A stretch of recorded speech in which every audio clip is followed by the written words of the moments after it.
and once it stuck, Walker stopped being a character. Released in 1967, Point Blank baffled those who expected a conventional crime drama. What they got was a film with no emotional anchor, no narrative certainty, and no resolution that feels like an answer. Instead of offering closure, it offers questions. And instead of a man, it gives you a presence. Lee Marvin's Walker, cold, unreadable, and maybe already gone. Director John Boorman dismantled genre expectations piece by piece. He fractured time. He stripped away dialogue. He lit scenes like morgues and filled the silences with echoes. What emerged wasn't a thriller. It was something closer to psychological hauntology, a story told through absence, a character defined by what's been removed. But what audiences didn't see is what was left out by design and what was lost along the way. How key scenes were filmed in restricted locations, how the lead actor erased entire pages of dialogue, how the soundtrack wasn't composed, it was constructed out of ambient decay, and how the final cut emerged only because the director broke the studio's rule. It took a legal roadblock to invent a name that felt more like a haunting than a human. But before you decide what this film is, you need to see what it was never supposed to be. These are 20 weird facts you didn't know about Point Blank, and they might just change how you see every frame. Fact 1. Lee Marvin silenced his character, not out of ego, but to erase his humanity. In the original screenplay, Walker was written as talkative, angry, expressive, and occasionally even vulnerable. But when Lee Marvin signed on, he saw something different. He envisioned a man whose pain had calcified into something quieter, something harder, a void. So he began to cut. Dialogue wasn't rewritten, it was eliminated. Marvin removed monologues, pared down scenes, and refused to speak lines that explained too much. When challenged, he simply said, "He's not here to explain." Boorman didn't fight him, he adjusted, and the transformation began. The result was a protagonist that barely speaks, but still commands every frame. Walker doesn't negotiate, he doesn't plead. His presence is pure intent, stripped of emotion, stripped of commentary. A man reduced to action alone. The studio was baffled, writers were frustrated, but the effect was undeniable. With every line removed, Marvin added weight. Every pause became heavier than a speech. Every glance held more than a page of exposition ever could. Some critics at the time found it jarring, but decades later, it's seen as revolutionary. Silence became narrative. Emptiness became identity. Because when a man is emptied of feeling, what's left isn't coldness, it's gravity. Fact 2. The opening scenes weren't just unsettling, they were shot illegally on restricted government property. Those first shots of Walker stumbling through the crumbling halls of Alcatraz aren't sets. They're not recreations. They're real. And they weren't authorized. Alcatraz was still under the control of federal authorities at the time. Access was restricted, and film permits were nearly impossible to secure. So Boorman and his minimal crew devised another method. They went in quietly, early morning. No announcement, no lights. Just Marvin, a handheld camera, and the decaying ruins of a once-feared prison. They moved quickly, grabbing shots in the cell blocks and corridors before anyone could intervene. The emptiness, the echo, the air of abandonment, it wasn't designed. It was simply what existed in that moment. MGM didn't know. When they found out, they were livid. Legal teams debated removing the footage entirely, but it stayed, quietly, uncredited, unmarketed. That guerrilla-style decision gave the film something no studio production could fake: unease, authentic, institutional coldness, the kind of dread that no soundstage can replicate. And in a story where the lines between life and death, memory and fantasy, are already blurred, starting inside a real prison that didn't grant permission was oddly poetic. Fact 3. The film's disjointed sound design wasn't a flaw, it was a weapon. You might not notice it consciously, but something about the way Point Blank sounds feels fractured. Footsteps echo unevenly, dialogue seems distant, gunfire hits with no warning and disappears without reverb. Scenes bleed together in ways that feel wrong but unmistakably intentional. MGM executives hated it. They thought the mix was broken. Boorman refused to change a frame. Fact 3. The film's disjointed sound design wasn't a flaw, it was a weapon. One hallway scene is especially notorious. Walker walks toward the camera, alone, while his footsteps echo like gunshots. No score, no voice, just space, repetition, and threat. The effect is haunting. Viewers describe a feeling of dislocation, of being one step removed from what they're watching. Sound becomes the emotional architecture of the film even more than music. MGM executives hated it. They thought the mix was broken. Boorman refused to change a frame. That's because Boorman and sound editor Gordon Daniel built the film's audio like a psychological landscape. They separated sounds from images, amplified some, suppressed others. Room tones don't match their spaces. Ambience drifts across scenes, carrying mood instead of logic. Fact 4. There's a theory that Walker dies in the first scene and everything after is just echoes. It begins with a betrayal. A man is shot, left bleeding on a cold concrete floor in an abandoned prison. Then, without explanation, he's walking again. No hospital, no healing, just presence. That's not how stories work. But it's exactly how Point Blank works. Many viewers have questioned the film's reality structure. Why does Walker never bleed again? Why does no one ever truly connect with him?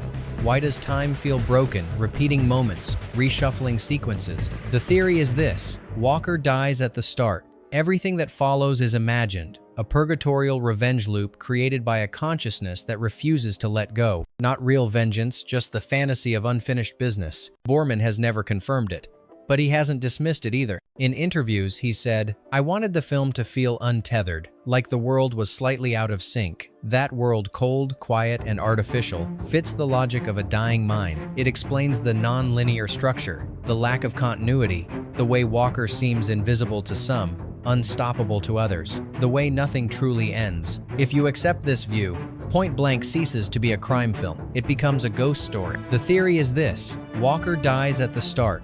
Everything that follows is imagined, a purgatorial revenge loop created by a consciousness that refuses to let go. Not real vengeance, just the fantasy of unfinished business. It becomes a ghost story. One of the most prominent inspirations was Giorgio de Chirico, known for painting desolate plazas, strange shadows, and small, solitary figures. De Chirico's work creates a mood of detached unease. Boorman brought that same feeling to the screen through framing, color, and space. The theory is this: Walker dies at the start.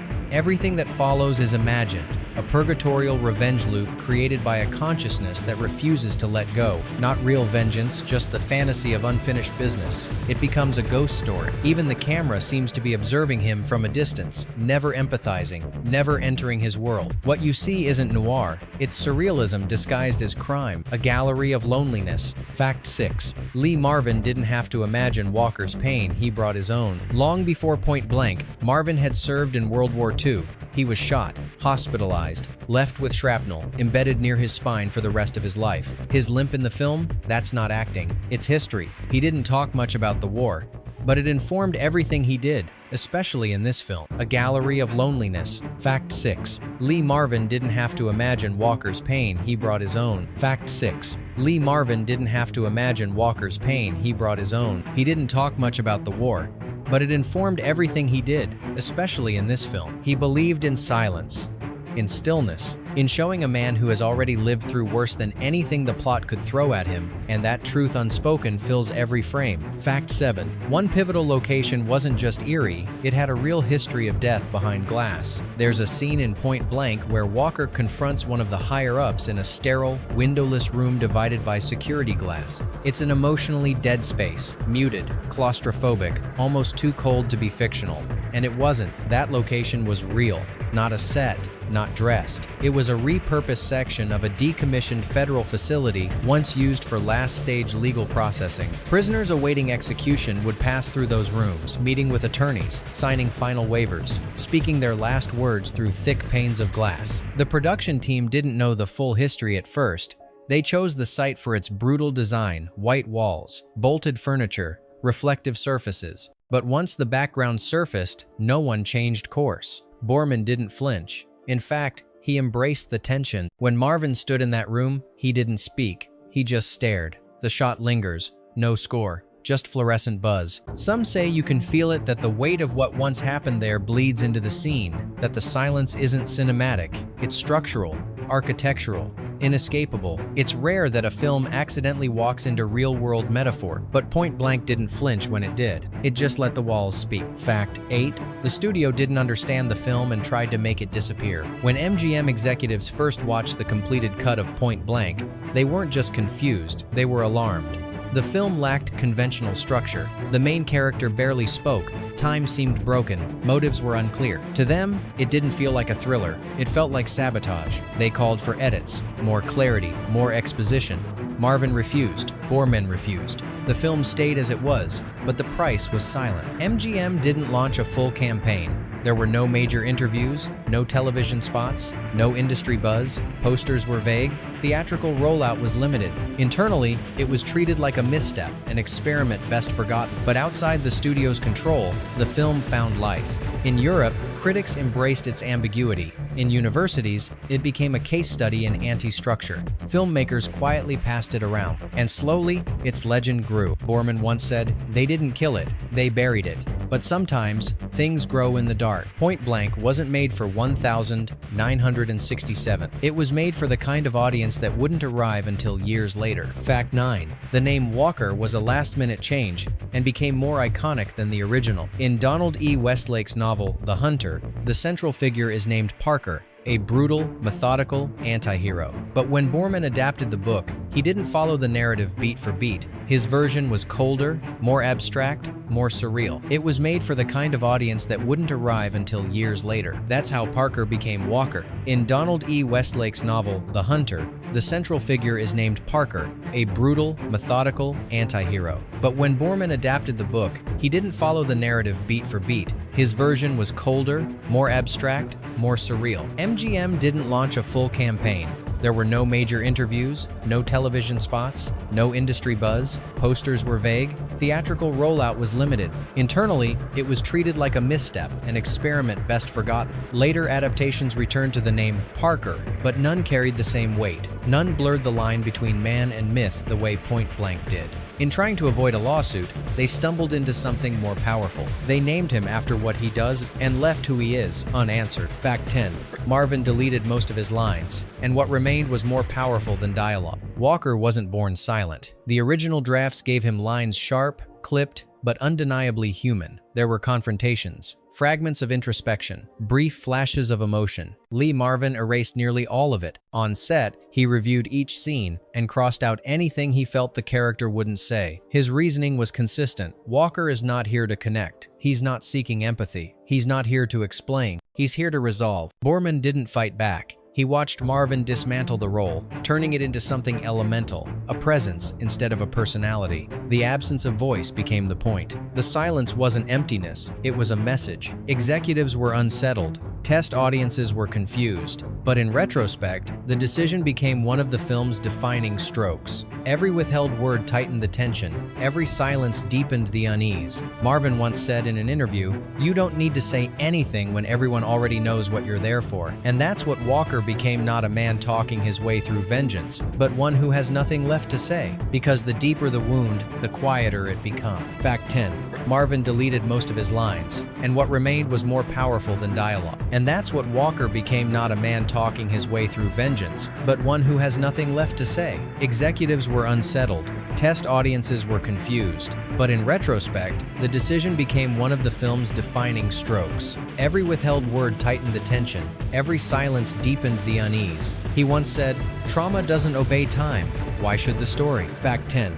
Marvin deleted most of his lines, and what remained was more powerful than dialogue. The studio didn't approve. They asked for a traditional cut. Boorman refused. Marvin supported him. Executives were unsettled. Test audiences were confused. But in retrospect, the decision became one of the film's defining strokes. Every withheld word tightened the tension. Every silence deepened the unease. He once said, "Trauma doesn't obey time. Why should the story?" It dares you to make sense of something that was never designed to make sense. There's a method in the madness. Certain scenes loop with slight differences. Some conversations feel rehearsed. Walker's journey isn't linear, it's recursive. Every confrontation feels like a memory replaying itself, hoping to land differently. One of the film's most violent moments involves a character being shoved backward and disappearing from view with bone-snapping impact. It looks real, because it was. The stunt, simple on paper, was meant to be clean, controlled descent onto a crash mat. But on the day of filming, the performer's body twisted mid-air, causing him to miss the padding and crash into metal supports. There was no time to brace, no chance to redo it. Filming stopped. Paramedics were called. The actor survived, but only just. Later, Boorman asked whether they should reshoot. The injured performer declined. "It felt real," he said. "Use it." And so they did. The footage that made it into the final cut captures not just a fall, but a mistake, a body in freefall, pain without choreography. It's a blink and you miss it moment, but it carries weight. You feel it in your gut. It's not clean, it's not cool, it's not safe. And so they did. The footage that made it into the final cut captures not just a fall, but a mistake, a body in freefall, pain without choreography. Fact 12. A stunt went terribly wrong, and the film kept the real pain, and lets reality slip in for a second too long. And so they did. The footage that made it into the final cut captures not just a fall, but a mistake, a body in freefall, pain without choreography. So he began re-editing the film in secret. With Marvin's backing, Boorman and his editor reshuffled scenes at night, without studio oversight. They stripped out explanations, rearranged entire sequences, held on to silence longer than protocol allowed. Studio execs were still expecting a linear crime film. What Boorman delivered instead was a mood, circular, dreamlike, disoriented. He never asked permission. When MGM screened the final cut, confusion turned to alarm. "What happened to the script we paid for?" one exec asked. Marvin, sitting quietly in the room, replied, "You paid for me. There was no recut."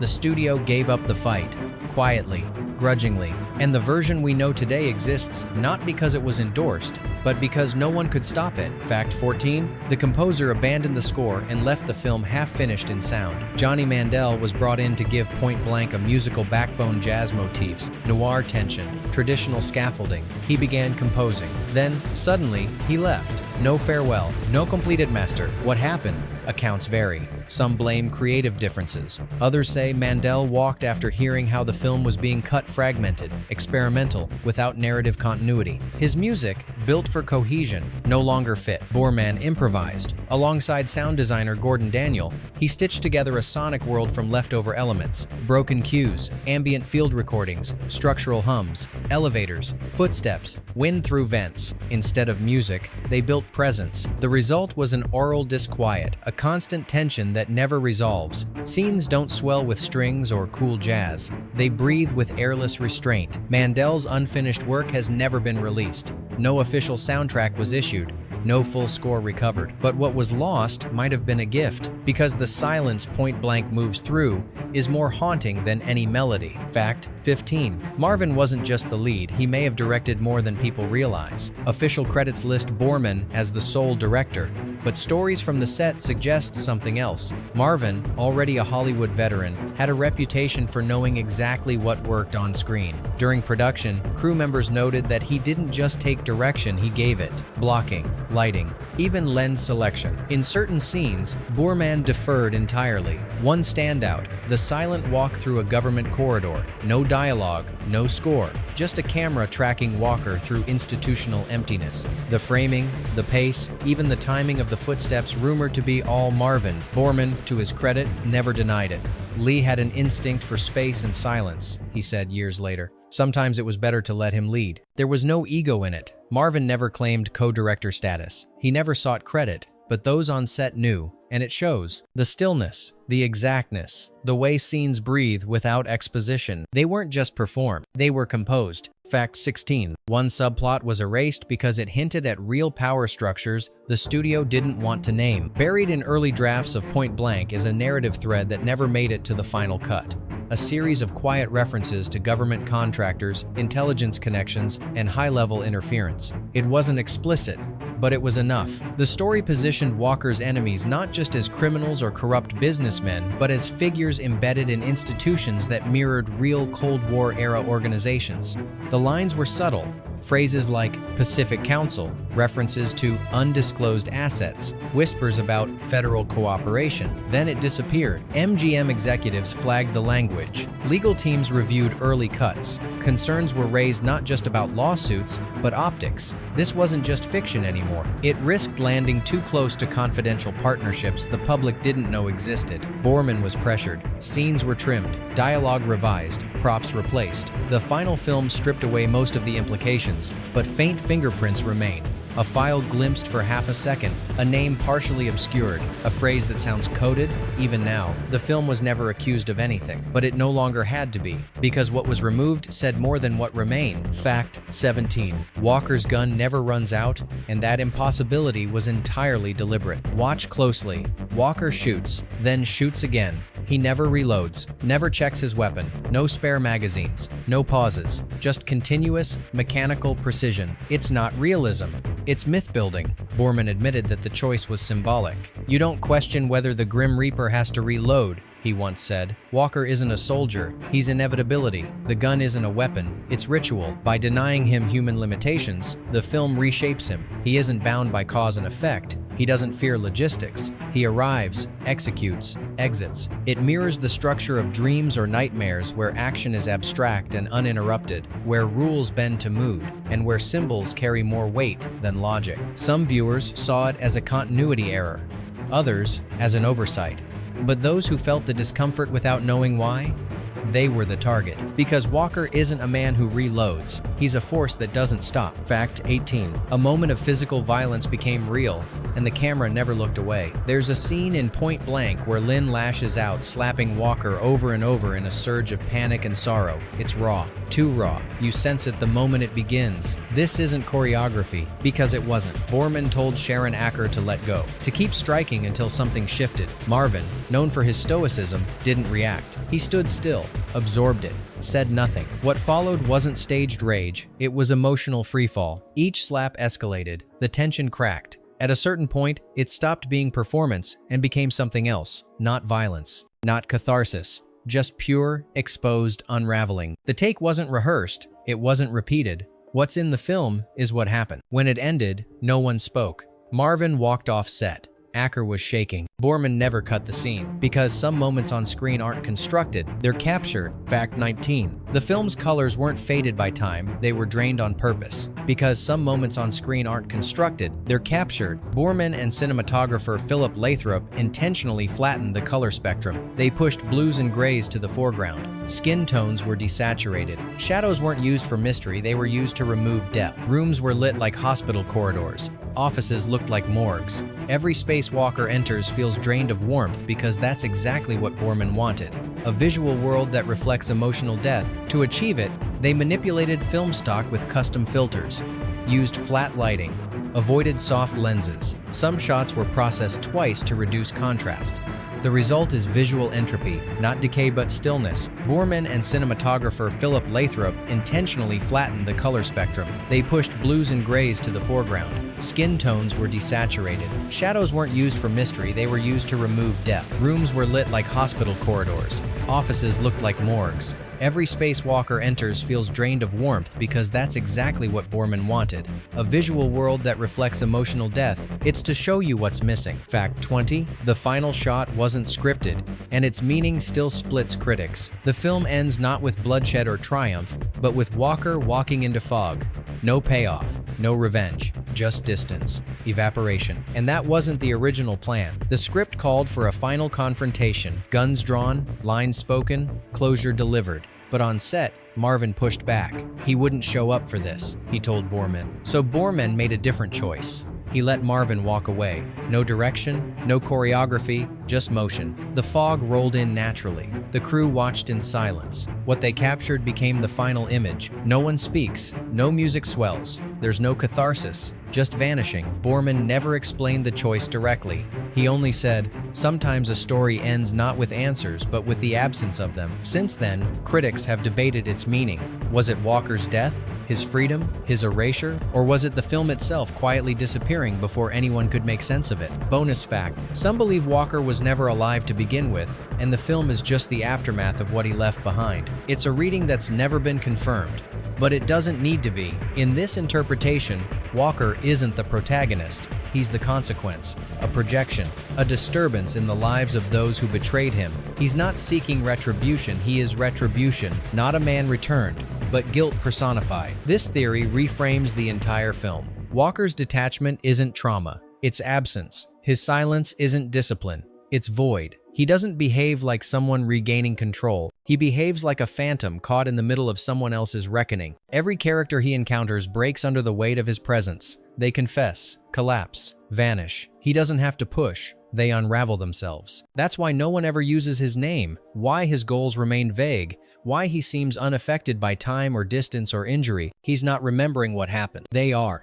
Borman was once asked whether Point Blank is told from Walker's perspective. He answered with a smile, "Perhaps it's being remembered by the people who wronged him. That's why no one ever uses his name, why his goals remain vague, why he seems unaffected by time or distance or injury." This theory reframes the entire film. Walker's detachment isn't trauma, it's absence. His silence isn't discipline, it's void. He doesn't behave like someone regaining control. He behaves like a phantom caught in the middle of someone else's reckoning. Not resolved, just no longer needed. He never blinked, never reloaded, never looked back. But what if he was never really there? Tell us in the comment. Was Walker a man chasing revenge or the punishment itself taking shape? And if you've seen another film like Point Blank, a story where silence carries more weight than words, where memory warps into something more dangerous, we want to know. Because some characters don't return for justice. They return because someone still remembers them.